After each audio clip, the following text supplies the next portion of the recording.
link relevancy is very important. Like, who's linking to you is sort of a birds of a feather philosophy. If the Mayo Clinic is linking to your blog, that's really good. So Google can tell just by traffic patterns and .gov, .edu is very highly valued in Google rank. They know that if a .edu or .gov is linking to you, you're probably not, a porn site or whatever. And so it's sort of all your in links and who they're coming from also helps Google figure out your relevancy. So how high that it rates you when a search is done. And so outlinks from your blog are also counted. Like, are you linking to porn sites? Are you linking to low traffic, low value sites? That will reduce your page rank. So it's a sort of, you have to find a sort of balance between linking to highly relevant smart sites or not linking too much, and definitely not linking to crappy sites. And that's how you get your content in front of the most eyeballs. So the people who are going to proposition you are going to want to be people who take what they can, like not just get their content on your site, but sneak in ways where you put their links on your site. So that means that you are telling, because blogs are considered actually high value, high relevant properties online. They're actually quite good. Bloggers get singled out by these scammers for trying to get you to put their links on your blog. Now they'll do that either intentionally, like, hey, I read your blog, it's so good, I've linked to you, can you just link back? And a few years ago, we were like, sure, we didn't know what they were doing. And so if you embed a link purposely in your blog that goes to some link farm or porn site or whatever the heck they are, you actually lose page rank because Google bots are like, ooh, this person is linking to something kind of crappy, and the crappy person is not legitimate, so they win there. Other ways to get their links on that you're not even aware of is comments, obviously. There are tons and tons of just spammy comments, right, that have their links embedded. And back in the day, they would put, this is a great blog post. It reminds me of nursing-schools-online.com, where they have, and you sort of see that, and you're like, I don't think so. But now what they do is they have the link in the author address. So the comment is like, this was really relevant, nursing education is so important, I'm so glad you wrote this, from Arthur at nursingschools.com or whatever, So there's all of that kind of stuff. Then pingbacks can also be a way for them to like surreptitiously get their link on your blog. And so, you'll see a lot of, I don't know how many of you see pingbacks, oh, your blog was linked to over here and there and the other thing, and if you automatically publish pingbacks on your blog, boom, they win. They get their link. The bots don't know the difference really between a pingback and a link necessarily inside some relevant text. So they're like, oh, that's legit, and that counts against your page rank. So not only does it give them validity, but it takes away some of yours. So that kind of sucks. Boy, there's so many, and let me just go to our next page here.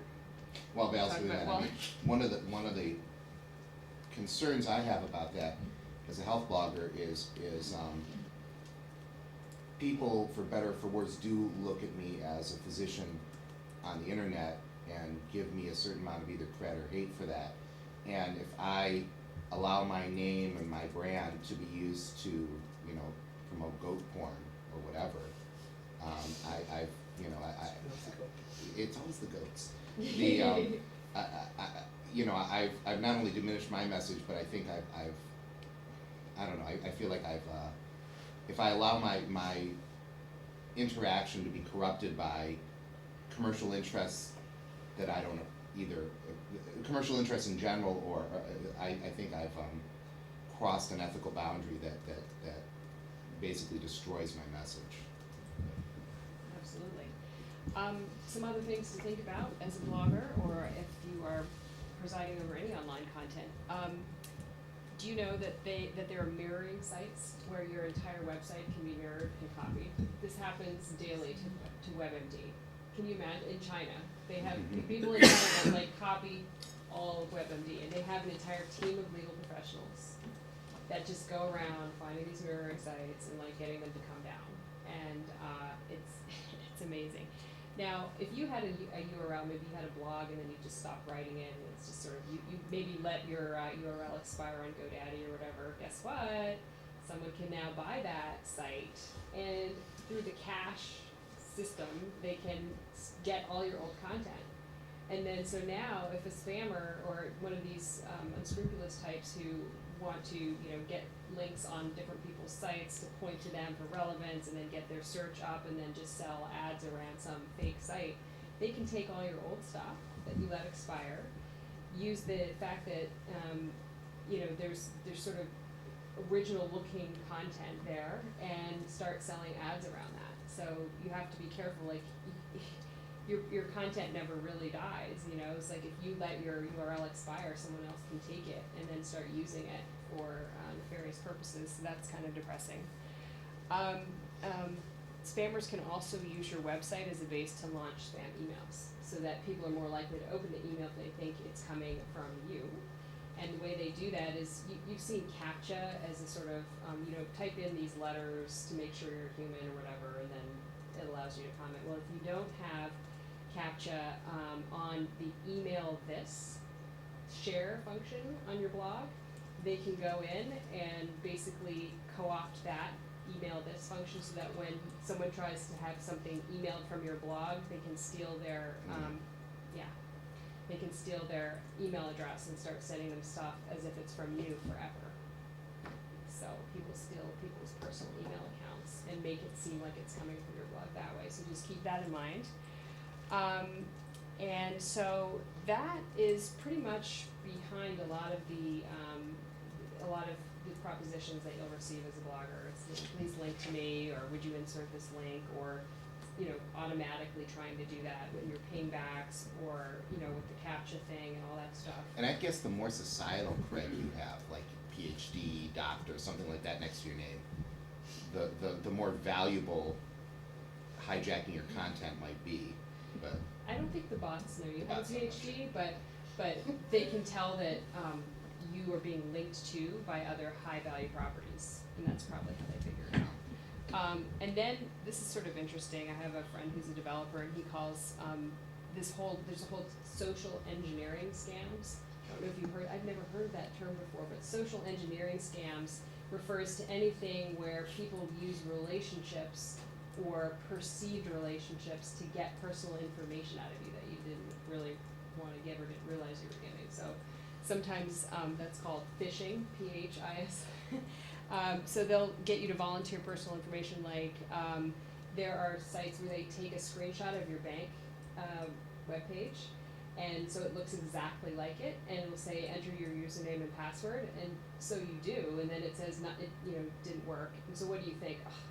I mistyped or whatever. So then after they've got that, they put you back to the actual real bank site, and now your password works. So you don't even know that they stole your username and password for your bank account, and this is how fraud is perpetuated all the time. Pretty scary stuff. And then there are also times when you're on a website that looks totally legitimate, and you're filling out a form, and it'll say your social security number, like after page 4 or whatever. It's like and in that context, you're sort of already filling out a form for whatever reason. You don't realize, hey, why are they asking me for my social security number? And that's how they get personal information about you. And then so all of this stuff is constantly going on. It's rather exhausting and depressing at the same time. And then that's not even to speak about the ethical gray areas of monetization for health content.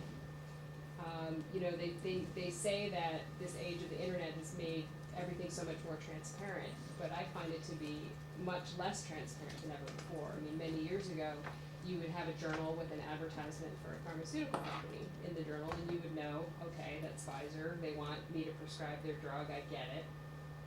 It may or may not be relevant to my patients, but you knew what was going on. Now, you have this complex web of influence where, industry folks will hire PR companies to get coverage of a health condition, and embedded in that is some conversation about their drug, and then they get online influencers to talk about a health condition by using nonprofit